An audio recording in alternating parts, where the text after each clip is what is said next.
दोस्तों नमस्कार। आज का एडिटोरियल है स्टेइंग एकोमोडेटिव। स्टेइंग मतलब बना रहना, और एकोमोडेटिव का मतलब समझिए। पहले एकोमोडेटिव इन जनरल सेंस का मतलब होता है willing to fit in with somebody's wishes और somebody's नीड्स, यानी कि किसी की ज़रूरत और किसी के जो विश है उसके अनुसार आप ढल जाते हैं। दैट इज़ एकोमोडेटिव, ठीक है ना। यानी कि she was very understanding and passionate and accommodative wife, ठीक है ना। यानी कि बड़ा वो एकोमोडेटिव है, यानी कि आप कह सकते हैं कि आपके ज़रूरतों के हिसाब से वो अपने आप को ढाल लेती है।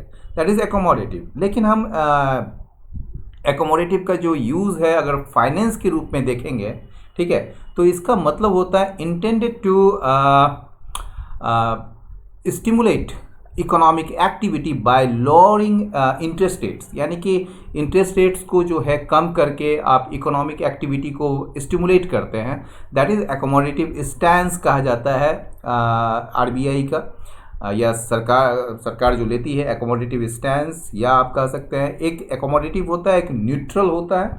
तो एकोमोडेटिव में जो होता है वो होता है कि आप इंटरेस्ट रेट्स को कम करके इकोनॉमिक एक्टिविटी में आप तेज़ी लाते हैं, तो वही चीज़ है। तो यहाँ कहने का ये मतलब है कि स्टेइंग एकोमोडेटिव का ये है कि आरबीआई जो है, क्योंकि आरबीआई ने कल जो है मॉनेटरी पॉलिसी अपना रखा था और उसमें कोई भी जो है रेट चेंज नहीं किया गया है, और यहाँ पर इसी संदर्भ में बात हो रही है और स्टेइंग एकोमोडेटिव की बात हो रही है। यानी कि स्टे कौन कर रहा है, जो आरबीआई की जो पॉलिसी है वो एकोमोडेटिव बना रहेगा। यानी कि सेंस ये कहना चाह रहा है कि ये जो पॉलिसी है, जो स्टैंस है आरबीआई का, वो जो है उसमें एक नरमी बनी रहेगी। यानी कि वो देखेगा कि आपका ग्रोथ जो है वो कितना हो रहा है और उसको कहीं कोई खतरा ना हो, और उसके लिए जो है पॉलिसी रेट को मतलब कि एक तरीके से घटा सकती है, ताकि जो है पैसे इकोनॉमी में आए और इकोनॉमी जो है बूम करे। तो वही चीज़ कहना चाह रहा है कि स्टेइंग एकोमोडेटिव, यानी कि आरबीआई जो है अपने आप को एकोमोडेटिव स्टैंस रखे हुए हैं, ठीक है ना। यानी कि इकोनॉमी को स्टिमुलेट करने के लिए वो मतलब कि क्या कहते हैं, इंटरेस्ट रेट्स को जो है वो कम कर सकती है या उसको बनाए रख सकती है, उसको बढ़ा नहीं सकती है, ठीक है ना।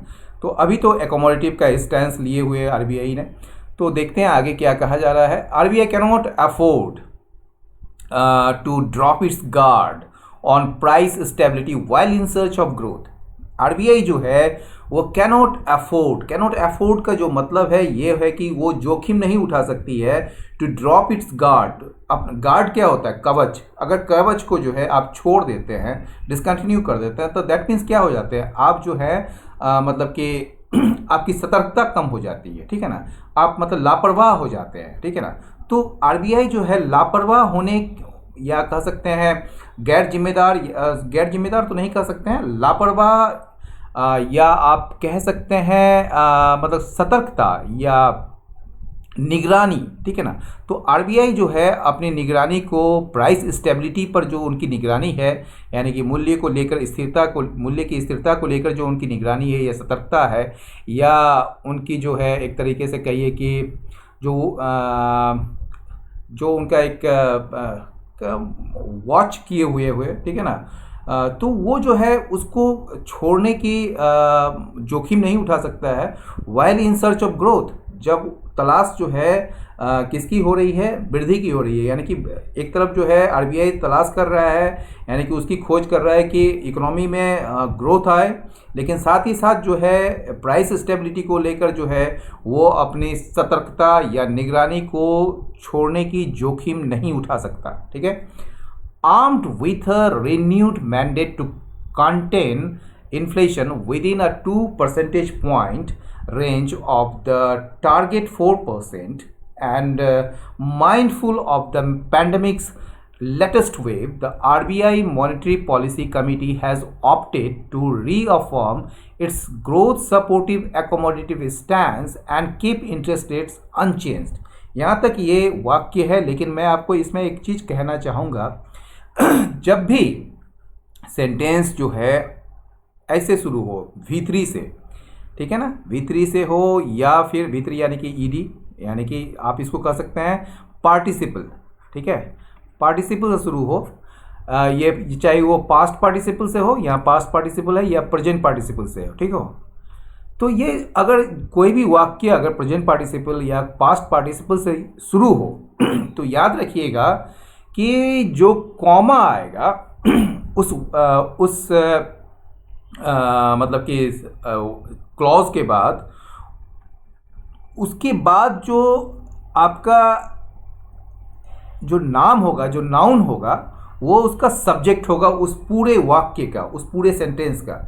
यानी कि ये जो आर्म्ड है, ये कौन है? आर्म्ड मतलब लेस होना, सुसज्जित होना, तो आरबीआई है, यानी कि आरबीआई की मॉनेटरी पॉलिसी कमेटी है, ये आपका सब्जेक्ट है इसका, ठीक है, इस पूरे वाक्य का। तो आरबीआई का मॉनेटरी पॉलिसी कमेटी जो है, अभी उसको आदेश मिला हुआ है, एक रिन्यूड मैंडेट मिला हुआ है कि वो जो है इन्फ्लेशन को कंटेन करे, नियंत्रित करे with in a 2 percentage point range, यानी कि 2 परसेंटेज पॉइंट रेंज, यानी कि आप कह सकते हैं ऑफ द टारगेट 4%। हमारा टारगेट कितना है भाई? ये मान लीजिए टारगेट है हमारा 4%, ठीक है। और इसने कहा है कि 2 परसेंटेज पॉइंट रेंज, यानी कि ऊपर हो गया 2, और मतलब ये जो है 2 हो गया यहाँ पर, सॉरी, ये हो गया 6, और नीचे भी 2, ये हो गया आपका 2। तो ये परसेंटेज पॉइंट है, मतलब कि ये जो परसेंटेज पॉइंट रेंज है, यानी कि 4 से ऊपर 6 और 4 से नीचे 2, ठीक है ना, इसके बीच जो है आपको नियंत्रित करना है इन्फ्लेशन को। ये आदेश या ये मैंडेट मिला हुआ है आरबीआई को, ठीक है। और क्या है? एंड माइंडफुल, मतलब सचेत है। माइंडफुल यहाँ एडजेक्टिव है, याद रखिएगा। और इसका जो सब्जेक्ट है वो जानते ही हैं, आरबीआई के मॉनेटरी पॉलिसी, जो सचेत है किसके बारे में? पैंडेमिक का लेटेस्ट वेव, यानी कि जो अभी नवीनतम जो लहर चली है महामारी की, उसके बारे में भी सचेत है आरबीआई। अब देखिए, आरबीआई का जो मॉनेटरी पॉलिसी जो कमिटी है, उसने चुना है, क्या चुना है? टू रीअफर्म, मतलब फिर से पुष्टि करना या फिर से कोई चीज़ को कहना, इट्स ग्रोथ सपोर्टिव, यानी कि ग्रोथ को सपोर्ट करने वाला एकोमोडेटिव इंस्टेंस को, ठीक है ना। यानी कि इसने जो है, आरबीआई ने जो है क्या किया है, इसने चुना है रीअफर्म करना अपने ग्रोथ सपोर्टिव, यानी कि ग्रोथ को सपोर्ट करने वाला जो एकोमोडेटिव स्टैंस है, यानी कि मतलब कि इकोनॉमिक एक्टिविटी को बढ़ावा देना, उसके लिए जो है वो आरबीआई जो है इंटरेस्ट रेट कम करती है। तो ये जो स्टैंस है, ये जो रुख है उसका, वो उसको फिर से पुष्टि की है आरबीआई की मॉनेटरी पॉलिसी कमेटी ने। And keep interest rates unchanged, ठीक है ना। हैज़ ऑप्टेड टू रीअफर्म, ठीक है, ये हो गया। Has opted to keep interest rates unchanged, इसने जो है ऑप्ट किया है अपने इंटरेस्ट रेट को अपरिवर्तित रखने का, ठीक है, समझ गए। द एमपीसी यानी कि मॉनेटरी पॉलिसी कमिटी जो है, which met for the first time, जिनकी पहली बार बैठक हुई in the new financial year, नए वित्तीय वर्ष में, क्योंकि अभी नए वित्तीय वर्ष तो अभी अप्रैल में शुरू ही हुआ है, ठीक है ना। तो ये जो है पहली बार मिली, या पहली बार इसकी बैठक हुई in a new financial year. Also maintained, इसने ये भी मेंटेन किया है, यानी कि बरकरार रखा है अपने प्रोजेक्शन को। प्रोजेक्शन किस लिए है? प्रोजेक्शन मतलब अनुमान। फॉर जीडीपी एक्सपेंशन, यानी कि जीडीपी का जो विस्तार होगा, जीडीपी जो बढ़ेगा, उसका जो प्रोजेक्शन किया था उसने, उस चीज़ को मेंटेन रखा है, यानी कि उसको बनाए रखा है इन द करेंट फिस्कल, यानी कि वर्तमान जो वित्तीय वर्ष है उसमें कितना में बनाए रखा है? एट 10.5%, 10.5% में बनाए रखा है इसने। नॉट विथ स्टैंडिंग, इसके बावजूद कि जो रिस्क है किसके, टू द फोरकास्ट, ये जो अनुमान है, ये जो भविष्यवाणी किया है कि 10.5% रहेगा, वो उसको जो है एक रिस्क है, खतरा है, from the current upsurge in novel corona virus cases and associated localised lockdowns, इसको खतरा है किस चीज़ से, जो अभी वर्तमान में जो बढ़ोतरी हुई है, अपसर्ज हुआ है, ठीक है ना, नोवेल कोरोना वायरस केसेस में, यानी कि ये जो कोरोना वायरस केसेस हैं, ठीक है, उसमें जो बढ़ोतरी हुई है और उससे जुड़ी हुई लोकलाइज्ड लॉकडाउन्स जो है, यानी कि हर अलग अलग क्षेत्र में जो लॉकडाउन्स किए जा रहे हैं, कहीं मुंबई में किए जा रहे हैं या कहीं और जगह में किए जा रहे हैं, ठीक है। तो ये जो लोकलाइज्ड लॉकडाउन्स उससे जुड़े हुए जो हैं और जो कोरोना वायरस में जो अपसर्ज आया है, उससे जो इस फोरकास्ट को, इस अनुमान को 10.5% का जो अनुमान है, उसको रिस्क होने के बावजूद ये उसने मेंटेन रखा है आरबीआई ने। Explaining the rationale for its policy stance of being prepared to accommodate for as long as necessary to ensure that economic growth becomes durable, the committee was unambiguous that its actions were born of the need to stay supportive at a time when there was a real threat that the renewed jump in COVID-19 infections could dampen the demand for contact-intensive services, restrain growth impulses, and prolong the return to normalcy। ये वाक्य देखिए कितना बड़ा है और इसको हम लोग समझेंगे एकदम धीरे धीरे। देखते हैं कितना बड़ा वाक्य है। 1 2 3 4 5 6 7 8 सेंटेंस लाइन का एक वाक्य है, ठीक है। अब देखिए इसको क्या है, आपको हमने कहा था कि प्रेजेंट पार्टिसिपल या पास्ट पार्टिसिपल से शुरू होने वाला जो भी वाक्य होगा उसका सब्जेक्ट जो होगा कॉमा के बाद होगा। तो कॉमा ढूंढिए कहाँ पर है, यहाँ पर है कॉमा, याद है। और इसका सब्जेक्ट कौन है, कमिटी, ठीक है। तो आप कमिटी को लेके चलेंगे। अब कहा जा रहा है कि एक्सप्लेनिंग, ये एक्सप्लेन कौन कर रहा है, कमिटी एक्सप्लेन कर रहा है। द रैशनल क्या होता, औचित्य, ठीक है ना, या तर्क। फॉर इट्स पॉलिसी स्टैंस, ये जो पॉलिसी स्टैंस लिया है, अकोमोडेटिव स्टैंस जो पॉलिसी का जो लिया है इसने कमिटी ने, तो उसके तर्क को या उसके औचित्य को एक्सप्लेन करते हुए ये स्टैंस किया है भाई। तो ऑफ बीइंग प्रिपेयर्ड मतलब ये तैयार है, यानी कि आरबीआई जो है तैयार है टू स्टे एकोमोडेटिव, कि एकोमोडेटिव बना रहेगा for as long as necessary, जब तक जरूरी है, जब तक आवश्यकता है, ताकि आप इंश्योर कर सकें, यानी कि आरबीआई इंश्योर कर सके, सुनिश्चित कर सके कि इकोनॉमिक ग्रोथ जो है वो ड्यूरेबल बना रहे, यानी कि जो इकोनॉमिक ग्रोथ है, आपका आर्थिक जो वृद्धि है वो टिकाऊ बना रहे है।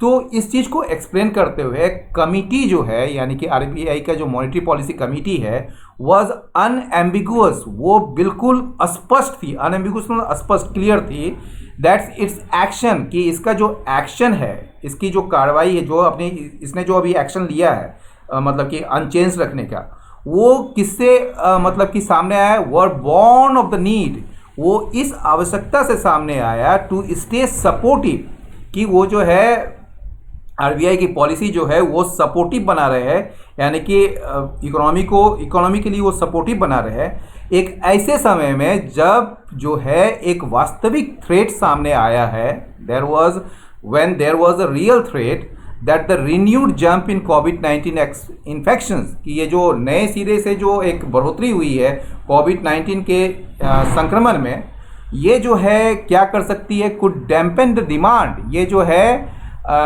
डिमांड को कम कर सकती है फॉर कॉन्टैक्ट इंटेंसिव सर्विसेज, ठीक है ना। कॉन्टैक्ट इंटेंसिव सर्विसेज का मतलब क्या हुआ, जहाँ पर एक दूसरे से काफ़ी कॉन्टैक्ट होते हैं लोगों का, यानी कि कॉन्टैक्ट का तो मतलब संपर्क, और इंटेंसिव मतलब गहन, ठीक है ना। तो जहाँ पर गहन संपर्क जो सेवाएं होती है, जहाँ पर मतलब कि बहुत सारे मजदूर वगैरह काम करते हैं, जैसे आप अगर देखेंगे इसके सेंस में, मान लीजिए कि आईटी के सेंस में, तो आईटी में जो है बहुत सारे मजदूर या ऐसे काम नहीं करते हैं, वो अपने घर से भी काम कर सकते हैं। लेकिन जहाँ पर मतलब कि मैन्युफैक्चरिंग हो रहा है या कुछ भी ऐसे काम जो हो रहे हैं, वहाँ पर जो है मजदूरों या वर्कर्स की ज़रूरी होती है, जहाँ पर एक साथ मिलकर काम करें। तो वैसे सर्विसेज को, यानी कि वैसे कॉन्टैक्ट इंटेंसिव सर्विसेज के डिमांड में वो कमी आ सकती है, डैम्पन कर सकता है उसको। रिस्ट्रेन ग्रोथ इम्पल्सेस, ये जो है रिस्ट्रेन कर सकता है, नियंत्रित कर सकता है ग्रोथ इम्पल्सेस। इम्पल्सेस का मतलब क्या होता है, आवेग होता है, लेकिन यहाँ पर जो है इम्पल्सेस का मतलब होता है फोर्स। ये ग्रोथ के जो फोर्स है, जो एक चाल है, जो एक गति है, उसको कम कर सकता है, नियंत्रित कर सकता है। And prolong the return to normalcy, और नॉर्मेल्सी में आने का, यानी कि सामान्य होने में, मतलब कि सामान्य होने की स्थिति में आने को और देरी बना सकता है, मतलब और उसमें समय लग सकता है, प्रोलॉन्ग कर सकता है। That consumer confidence has dipped, कल हमने बताया था कि दैट से शुरू होने वाला जो भी वाक्य होता है, तो उसके बाद जो आने वाला शब्द है वो वाक्य को, ये पूरा का पूरा चीज, मतलब कि ये जो सेंटेंस है उसको ये रिप्रेजेंट करता है, दैट कर रहा है, ठीक है ना, कि कंज्यूमर का कॉन्फिडेंस जो है वो गिरा है। जैसे कि एमपीसी ने मतलब कि नोटिस किया है, ठीक है, मतलब कि मॉनेटरी पॉलिसी कमेटी ने जो मतलब कि इस चीज़ को नोटिस किया है, नोट किया है या उल्लेख किया है, वो जो कॉन्फिडेंस जो गिरा है अभी, वो एक क्लियर साइन है, एक स्पष्ट संकेत है कि अनसर्टेनिटी जो है वो छाया हुआ है किस पर, द आउटलुक फॉर ग्रोथ, ये ग्रोथ की जो संभावनाएं हैं उस पर जो है अनसर्टेनिटी छाया हुआ है। अब देखिए, आउटलुक का मतलब कई सारे होते हैं। आउटलुक का मतलब तो हमने अभी बताया, फ्यूचर सिचुएशन जो होता है, यानी कि संभावनाएं। एक जो मतलब होता है नज़रिया भी होता है, आपका एटीट्यूड, ठीक है ना, कैसा आउटलुक है, पॉजिटिव आउटलुक है, नेगेटिव आउटलुक है, ये होता है। एक आउटलुक है कि मतलब कि कहीं से देखना, मतलब कि एक तरीके से व्यू के सेंस में होता है। तो कई सारे मतलब हो सकते हैं इसके, ठीक है। अब देखते हैं, ऐड टू दिस फैक्ट, ठीक है ना, add to this the fact that IHS markets manufacturing purchasing managers index survey for March revealed that business sentiment had slid to a 7-month low, even as the research firm's subsequent India Services PMI report showed both manufacturers and services companies continued to shed jobs for a 13 month। कहा जा रहा है, यहाँ तक वाक्य है, तो पहले देख लीजिए, बड़े बड़े वाक्य हैं आज के एडिटोरियल में। इसमें अगर इसमें जोड़ देते हैं इस फैक्ट को, इस वास्तविकता को, ये वास्तविकता क्या है कि IHS market manufacturing purchasing managers index survey जो है, ठीक है ना, यानी कि IHS market manufacturing purchasing managers index survey, उसकी अगर वास्तविकता, मतलब कि उस वास्तविकता को अगर जोड़ देते हैं इसमें, ठीक है ना, ये आउटलुक फॉर ग्रोथ में, ठीक है, फॉर मार्च, ये जो मार्च के लिए किया गया था, इसमें सामने आया है, रिवील्ड हुआ है कि बिजनेस सेंटीमेंट जो है ना वो गिर के जो है अपने 7 महीने के निचले स्तर पर आ गया है, इवन एज, जबकि the research firm subsequent India services PMI report showed both manufacturers and services companies continue to set jobs for 13 month. यहाँ तक कि जो बात, मतलब इसी फर्म का जो है बाद का जो इंडिया सर्विसेज PMI रिपोर्ट जो है, उसमें देखा गया कि दोनों मैन्युफैक्चरर्स भी और सर्विसेज कंपनीज भी ये लगातार अपने जॉब्स खोते जा रहे हैं, यानी कि नौकरियां जो है इसमें कम होती जा रही है फॉर 13 मंथ, 13 महीनों के लिए, with jobs and incomes remaining under stress for millions. क्योंकि जॉब्स जो है, यानी कि नौकरियां है और जो आय है वो तनाव में बने हुए हैं, वो दबाव में बने हुए हैं लाखों लोगों के लिए।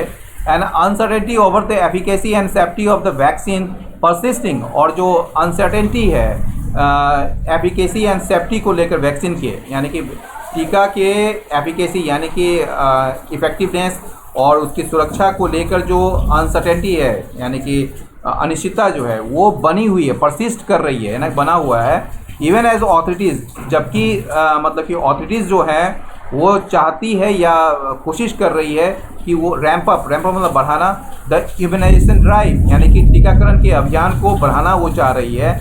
It is hard to foresee, ये बहुत ही कठिन है ये अनुमान करना या कल्पना करना कि कंजम्पशन डिमांड जो है, यानी कि जो खपत का जो मांग है वो फिर से उस स्तर पर आ जाएगा, प्री कोविड लेवल्स पर आ जाएगा। ये बहुत कठिन है ये कहना या फोर्सी करना, फोर्सी मतलब अनुमान करना, एनी टाइम सून, बहुत जल्द ही।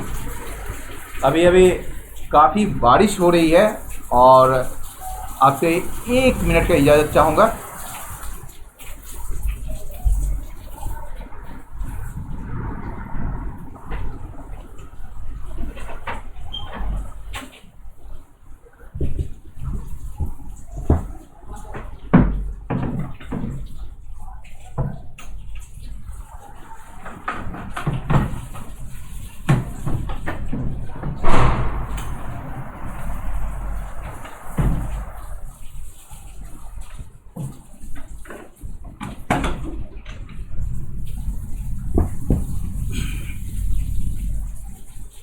काफ़ी अंदर तूफान आया हुआ है एकदम। आप लोग खुद देख रहे होंगे, अभी शाम के वक्त मैं ये रेड्यूल कर रहा हूँ। देखते हैं, आगे बढ़ते हैं फिर। The MPC central remit on inflation also remains a concern. ये जो रेमिट जो होता है, इसका मतलब समझिए, रेमिट का कई सारे मतलब होते हैं। रेमिट का जो मतलब होता है माफ़ करना, या आप कह सकते हैं कि सजा को जैसे रेमिट किया जाता है, माफ़ किया जाता है या कम कर दिया जाता है। रेमिट का मतलब है जैसे आप बाहर रह रहे हैं तो वहाँ से जो पैसे भेजते हैं उसको भी रेमिट कहा जाता है। लेकिन यहाँ जो रेमिट है वो होता है एरिया जहाँ पर आपका जो है प्रभाव क्षेत्र होता है, यानी कि जिस ऑथोरिटी है, जो भी कोई ऑथोरिटी है, जो भी कोई पर्सन है, उसका ऑथोरिटी जिस क्षेत्र में रहता है उसको कहा जाता है remit.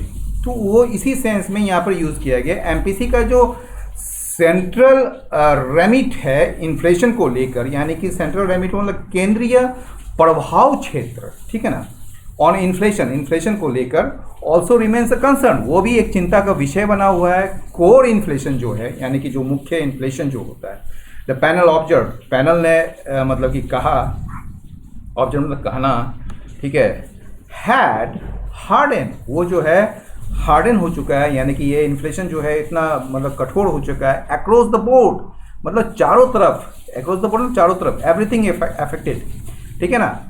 And increase by 50 basis points, और ये बढ़ के कितना मतलब कि बढ़ा है कितना, 50 बेसिस पॉइंट, और ये 50 बेसिस पॉइंट बढ़ के ये टच कर दिया 6% इन फरवरी, ठीक है, इसने फरवरी में 6% तक टच किया। The RBI is Cognizant, RBI जो है वाकिफ है इसके बारे में, कॉग्निजेंट अवेयर है, ठीक है ना, संज्ञान लिया है, ठीक है ना। तो RBI जो है इस चीज़ के लिए इस बारे में वाकिफ है, किसके बारे में, इस तथ्य के बारे में, इस वास्तविकता के बारे में मतलब कि अवेयर है, यानी कि वाकिफ है कि there are both upside and downside pressures, कि दोनों अपसाइड और डाउनसाइड प्रेशर्स जो है वो बने हुए हैं, जो इम्पैक्ट कर सकते हैं, जो प्रभावित कर सकते हैं the trajectory of retail inflation, यानी कि रिटेल इन्फ्लेशन के मार्ग को या उसके रास्ते को, या कैसे रिटेल इन्फ्लेशन जो चलेगा या कैसे रिटेल इन्फ्लेशन के आगे बढ़ेगा, उसके जो वो जो मार्ग है उसको ये प्रभावित कर सकता है। Governor Shaktikanta Das has flagged the critical significance that this year's monsoon rains will have on food policies which have been a recent source of upward pressure on price stability। ये जो गवर्नर है हमारे शक्तिकांत दास RBI के, उसने फ्लैग किया है। Flag का मतलब समझिए, फ्लैग का मतलब एक होता है टू मार्क समथिंग, जैसे किताबों को आप मार्क कर देते हैं कहीं पर कि यहाँ पर इतना पेज पढ़े हैं और यहाँ मार्क कर दिए, फिर हम 1 घंटे के बाद या 1 दिन के बाद पढ़ेंगे, वो फ्लैग करता है। लेकिन फ्लैग का मतलब और एक होता है, फ्लैग का मतलब होता है टू वार्न और to tell somebody about something, that something is important और इज ए प्रॉब्लम, कि किसी की चीज़ के बारे में कहना, ये कहना या किसी के बारे में चेतावनी देना कि ये जो है इम्पॉर्टेंट है या फिर ये एक समस्या है।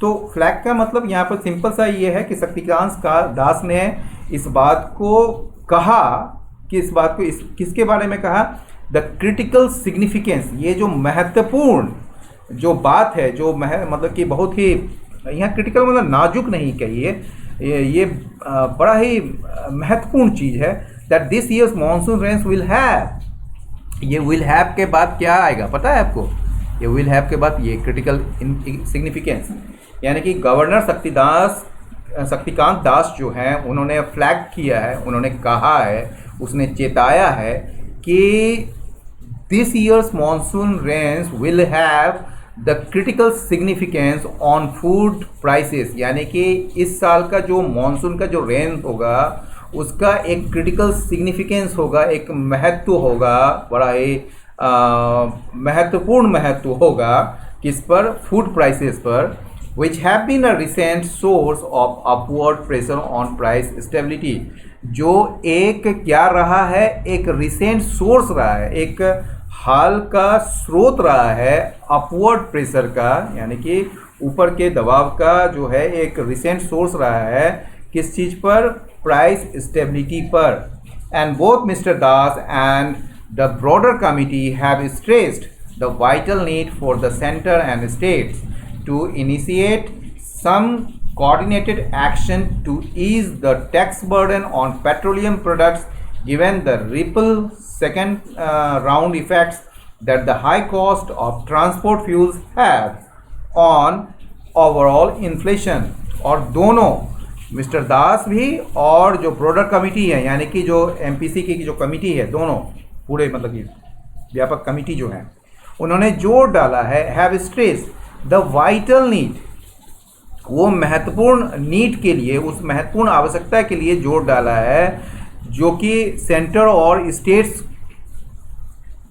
के लिए आवश्यक है कि वो शुरुआत करे सम कोऑर्डिनेटेड एक्शन, मिला जुला एक्शन ले, सेंटर और स्टेट्स दोनों मिलजुल कर एक्शन ले ताकि टैक्स बर्डन जो है पेट्रोलियम प्रोडक्ट्स पर उसे कम किया जा सके। ईज मतलब कम करना, to ease the tax burden on petroleum products पर जो टैक्स बर्डन है उसको कम किया जा सके।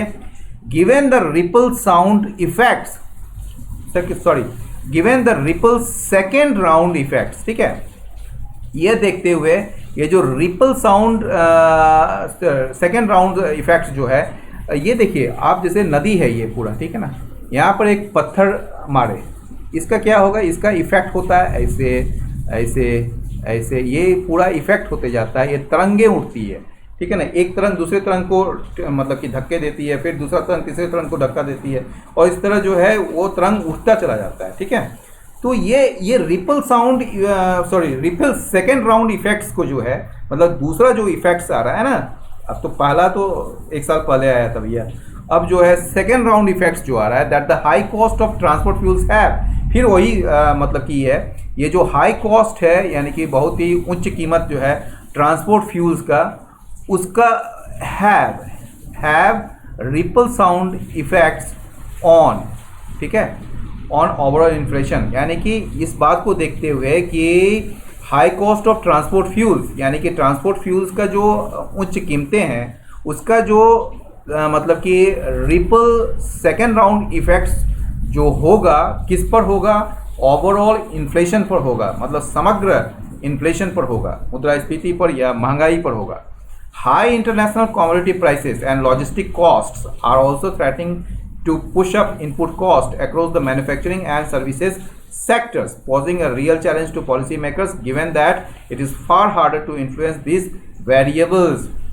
ये जो high international commodity prices, crude price है, जैसे गोल्ड प्राइसेस है, और भी जितने भी कमोडिटी प्राइसेस हैं जो उच्च कीमतें वाली है, मतलब बहुत ज़्यादा कीमतों वाली जो है, और लॉजिस्टिक कॉस्ट और जो रख रखाव और इसके संचालन करने के लिए जो यहाँ पर लॉजिस्टिक में जो लागत आती है, और ऑल्सो थ्रेटनिंग का मतलब एक तरीके से आप कह सकते हैं कि चेतावनी दे रही है, ठीक है ना, वार्निंग दे रही है, ये एक मतलब कि थ्रेटिंग कर रही है कि ये जो है इनपुट कॉस्ट को बढ़ा देगा, मतलब इनपुट कॉस्ट मतलब हो गया निवेश की लागत को बढ़ा देगा पूरे मैन्युफैक्चरिंग और सर्विसेज सेक्टर्स में, और इस तरह जो है ये एक वास्तविक चुनौती खड़ा करेगा नीति निर्धारकों के लिए, गिवन दैट, इस चीज़ को देखते हुए कि यह जो है कहीं ज़्यादा बहुत ही ज़्यादा कठिन है प्रभावित करना इन वेरिएबल्स को। ये जो जितने भी संख्याएं हैं जो कि बदलने वाली जो संख्याएं हैं, उस वेरिएबल्स क्या होता है, जो बदलने वाली संख्याएं जिसको हिंदी में चर कहते हैं, तो इन वेरिएबल्स को जो है जो कि बाद में किसी न तरह इन्फ्लुएंस करती रहती है, कभी कीमतें बढ़ गई कभी कीमतें घट गई, तो ये जो वेरिएबल्स है ना, तो इन वेरिएबल्स को इन्फ्लुएंस करना काफ़ी कठिन है। With the RBI's own March survey on inflation expectations showing that urban households expect prices to accelerate over a one-year horizon, monetary authorities can ill afford to drop their guard on price stability। क्योंकि ये जो RBI का जो खुद का जो मार्च में जो सर्वे किया गया है, किस चीज़ को लेकर, इन्फ्लेशन की उम्मीदों को लेकर कि इन्फ्लेशन कितना रहेगा और कितना नहीं रहेगा, उसके लिए आरबीआई ने खुद मार्च में सर्वे किया था। उसमें देखा गया है दैट अर्बन हाउस होल्ड यानी कि जो शहरी परिवार हैं उनको उम्मीद है कि प्राइसेस जो हैं, कीमतें जो हैं बढ़ेंगी ओवर 1 ईयर होराइजन, 1 साल की अवधि में, तो इसके साथ ही मॉनेटरी ऑथोरिटीज़ जो हैं, यानी कि जो मॉनेटरी पॉलिसी बनाने वाले जो अथॉरिटीज़ हैं, जो अधिकारी हैं, कैन इल अफोर्ड, वो जो है जोखिम नहीं ले सकते किस बात को, प्राइस स्टेबिलिटी पर अपनी सतर्कता, ठीक है ना, जो प्राइस स्टेबिलिटी को लेकर जो अपनी सतर्कता को कम करने की जोखिम नहीं उठा सकते। फोर, क्योंकि, यहाँ फोर का मतलब क्योंकि, एट स्टेक, जो दांव पर लगा है वो क्या है, is there hard earn credibility, बहुत ही मुश्किल से कमाई हुई जो विश्वसनीयता है वो उसके दांव पर लगी हुई है। तो दोस्तों एडिटोरियल यहीं समाप्त हुआ। आपको अगर कुछ समझ में ना आए तो अपना क्वेश्चंस पूछ सकते हैं। लाइक करें, शेयर करें, सब्सक्राइब करें। बहुत बहुत धन्यवाद। नमस्कार।